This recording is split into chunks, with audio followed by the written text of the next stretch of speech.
So in this video, I'm going to make the case for why your nonprofit has to be on Instagram. Let's get into it.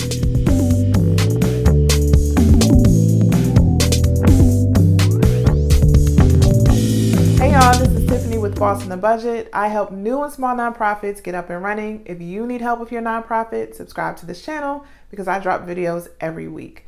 So we're going to talk about Instagram today and why your nonprofit has to be on it. I don't think it's negotiable. And I know some people struggle with figuring out which social media platform to use. And I know there's a lot, but I'm going to make the case for why Instagram should be one of those that you choose. And also stay tuned to the end of the video because I'm going to share 2 strategies in particular you should be using on Instagram. And this is as of 2021 because stuff changes like every 6 months, right? But as of 2021, these are the 2, I'm going to share 2 strategies that you should be using on Instagram to help expand your reach. Okay, so just so you know, for this video, I'm not going to be one of those people that's like, oh, Instagram has 1.074 billion users, which it does. And that's why you should be using it. Because what does it matter if the users that you're looking for or the supporters you need for your nonprofit aren't on there? But I am making the case that there are so many people on Instagram and there are so many tools you can use to get your nonprofit out there, to build a sense of community around your nonprofit. It's a no-brainer. So I'm going to give you 5 reasons today why you should be using Instagram for your nonprofit. So first things first, Instagram is a very dynamic way for people to discover you, for people to engage with you. You have so many tools. You have photos, right? You have video, you have live video, you have what they call reels, which are, it's almost like TikTok. They're trying to mirror what TikTok does, and you do short videos and you can do graphics and all kinds of tricks with the video and all that kind of stuff. There are so many different ways you can engage with people, right? So when you can see a visual, when you can connect with someone on video, like you're connecting with me on YouTube, when you can do all of that and then pair it with words, it could be way more impactful and trigger a much more emotional response than just words. So when we think about how traditional nonprofits have worked, a lot of times they would use like direct mail where they send you a letter, right? Or you may be going through email. You may be trying to connect with people through email, and it's not necessarily dynamic. But with Instagram, you can make an instant connection with people. You can talk to people, you can DM them, you can start conversations with people, and you can't really do that using other mediums. You can't really do that with email. You can't really do that with regular mail. The one thing about Instagram that I like also for nonprofits is that it's instant, right? So you can get instant feedback from people. You can get instant information from people. So when you DM people and ask them questions, when you go on their pages and you see how they react to people, you see what they talk about, it is an incredible tool for you to do your research and for you to learn who your supporters are, who your potential donors are, and see how they interact and see how they engage so you can do the same things to attract the same people. So Instagram, just number one, is a much more dynamic platform. It gives you a lot of different ways to build relationships with people over other traditional methods of contact. The second reason you need to be on Instagram is because it allows you to reach people better than other social media platforms. And I'm going to compare it to Facebook in particular for this example. So you should also have a Facebook page. I also think that Facebook is not negotiable, but Facebook has its pros and also its cons. And one of the cons of Facebook is that your posts really don't get seen by a lot of people. And you probably have experienced this on your personal post. You may post something on your personal timeline. You may post something and then you don't realize that a lot of people aren't seeing it, or it's only a select group of people who see what you post. And that's just how the algorithm works. And Facebook is constantly updating and changing that. And the reality is, if you want your posts to be seen, especially if you are a business account, so as a nonprofit, you would have a business account, then you either have to have a lot of engagement, people sharing your post a lot, people committed to doing that on a consistent basis, which is a lot of work and effort, or you got to pay. You got to pay for paid advertising, and that's how they've set it up. So if you want people to see your posts, you have to pay for advertising. And as new nonprofits, a lot of you don't have the money to spare in the beginning to do that. So another reason why I'm suggesting Instagram is because Instagram doesn't have that kind of limitation, right? So when you post things on Instagram, yes, not everybody's going to see it, but you have other tools that can help expand your reach, that can help lift up your post so more people can see it. And one of the tools that Instagram uses to do that Facebook doesn't have, is hashtags. So what are hashtags? It's a way that you can index your post. It's a way that you can find certain communities of people or certain topics that people are interested in. So for example, if you're trying to get your post in front of donors, or you're trying to get your post in front of potential clients who you want to use your services, you would research the different hashtags that they like to use, or the different hashtags that they would be more likely to engage with. And you can put those hashtags on your post so that it can get in front of them. Because some people get on Instagram and they only engage with the content or only engage with the app through hashtags. Some people just go to the app, look up hashtags, especially if they're looking for something in particular, and they scroll that way. Now, some people just open the app and just whatever happens, happens. But also, if you're engaging in hashtags that person would likely engage with, you may show up on their homepage as well. So hashtags are a tool you wouldn't have on Facebook to help you get in front of people. And it can also help build community. You can find little communities of people who ascribe to certain hashtags. So this is a very general example, but you want to find a community of makeup artists, or maybe you want to find a community of beauticians in Atlanta, right? You can look up Atlanta hairstylists, or you can find the hashtags that represents that community, and you can find Atlanta hairstylists. So it's an easy way to get in front of your donors and supporters so that you can get your post and get your message in front of them and expand your reach. The third reason why your nonprofit should be on Instagram is because it helps build trust. So why does that matter? Building trust with your organization matters because people give to things they know, they like, or they trust, right? People support things or advocate for things that they know, like, and trust. So you have a built-in, what I call a trust machine, where people can get to know you just by engaging with you on the app, right?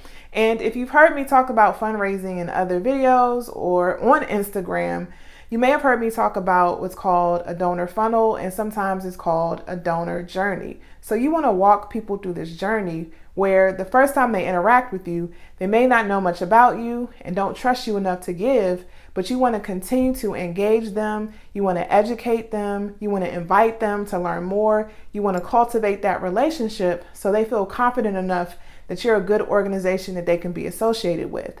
So for that donor journey or for that donor funnel, you need to be interacting with them. You need to engage with them. You need to show them things. You need to educate them on the work that you're doing and educate them on why your work is so important.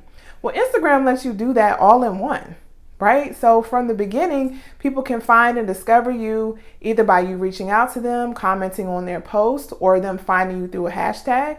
That's the start of the donor journey. Then they can follow you. They can read your posts where you put out statistics, you put out stories of the work that you've done. You may put out a live video where you share background information on who your organization is. You may have a client or participant talk about the good work that you're doing. You may have a behind the scenes picture or behind the scenes video that you do. And every time you show this to a person, they're building trust, whether you realize it or not. The consistency that you provide the information helps build trust in your organization. And again, when people trust you, they're more likely to support you and give. So it's like a built-in donor funnel, a built-in trust machine for your organization. And you can use all of the tools just in one place to do that. Traditionally in donor journeys, you may have to use multiple things. You may have to call people and then also email them and maybe send them a letter. And those are all touch points in your donor journey. But on Instagram, all of those touch points can be on Instagram, right? All of those touch points can be done all in one place. And I'm not saying that replaces email and phone calls and all that kind of stuff, but it's still just as important, and it's powerful because it makes it easier and it makes it quicker if you're consistent with your strategy and you're always engaging your followers and your supporters on Instagram.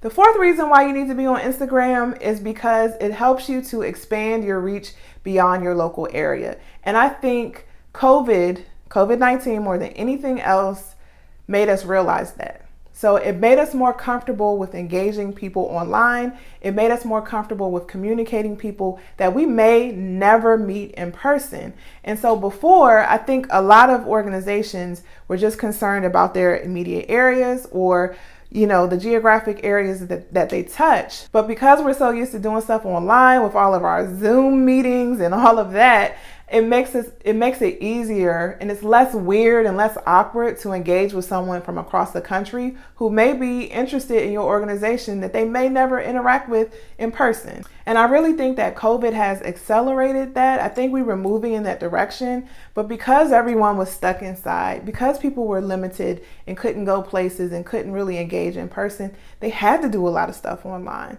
So using Instagram can help you make connections with people from across the country and really across the world in a way you never would have before. And if you're using all the tools that I talked about in the other sections of this video, it can be really easy to build trust and have those people support you.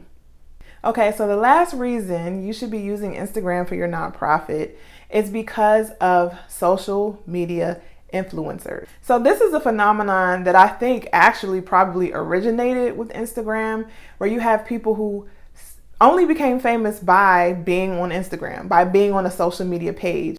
They're all of a sudden Insta famous, and a lot of people look to them as an authority of some sort. That may sound weird to some of you, but it's a real thing. There are definitely social media influencers that have a lot of pull and have a lot of sway with their audiences.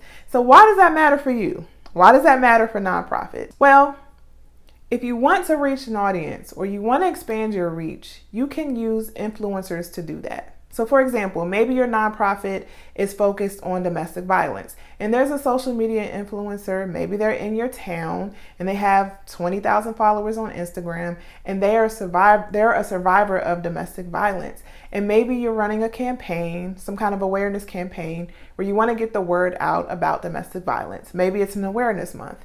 You can contact that influencer and ask them to lift up your message, to spread the word about your campaign and send that message to their followers. You are much more likely to reach more people doing that than just posting on your page alone. So you're expanding your reach and expanding your audience. And sometimes influencers, they may charge you for that, or they may do it for free if they really care about the issue. So using influencers is a way to get your message out there, but it can also be used for fundraising. So if you have a campaign going online and you want to raise awareness about the campaign and you want more people to donate to your organization or to begin to learn about your organization so eventually they donate to that campaign, you can use influencers to do that. Again, people give to what they know and what they trust. And so a lot of these followers trust the word of these influencers. So if the influencer says, this is a good organization, you should give, then they very likely may give to your organization, and then that allows you to expand your donor base. So even though it seems a little weird, especially for people who are kind of on the older side, who are like, I can't believe this is a thing, Tiffany, does this really happen? Yes, it really happens. There are people who are influencers and there are also pages. So pages are run around a particular theme or topic, and a lot of people follow those pages and also pay attention to what's posted there. It's a real thing, and I really, really think you should be using it to build visibility for your nonprofit. Okay, so I promised at the end to share 2 strategies in particular on Instagram that you should be using to maximize the use of the app. The first one is live video. So if you're not going live on Instagram, you should be doing that today. All right. So live video is so important because it's another way for people to engage with you. It's another way for people to build trust. So when you can look in the eyes of a person, when you can hear their voice, you can see the personality, you can see the work live and in a dynamic way, it really does build up confidence and trust in your organization. And when you do that consistently, people begin to expect to hear from you. When you build that sense of normalcy for people, they begin to seek out your organization and look for you. And then they look to you as an authority. They look to you as an expert because you're always showing up. You're always providing some good information, and they begin to see you as an expert in whatever work that you're doing. So live video is an essential strategy you should be using, just period, but especially on Instagram. The other strategy is Reels. So it's spring of 2021 right now. A year from now, this may not be true. Instagram may have moved on to something else, but at least right now, you should be playing around with Reels. So if you're familiar with TikTok, it's just another way, like I explained earlier, for you to use graphics, for you to use special effects, and just to do cool short videos for people. It's another way that you can use to get yourself out there. And the reason why I'm saying use Reels is because it's a newer feature. So when a newer feature is previewed on Instagram or is being promoted on Instagram, they're going to hype that up more. They're going to push out Reels more. And because it's newer, less people are doing it. So it increases the likelihood that more people will see your content and will see your stuff because you're using a feature that not everyone has caught on to yet. So if you're not using Reels or not attempting Reels, you absolutely should be doing that. All right, so thank you so much for staying to the end of the video. I hope this information was helpful. If you need help from me, please feel free to visit me at www.bossonabudget.com, and I'm going to see you in the next video.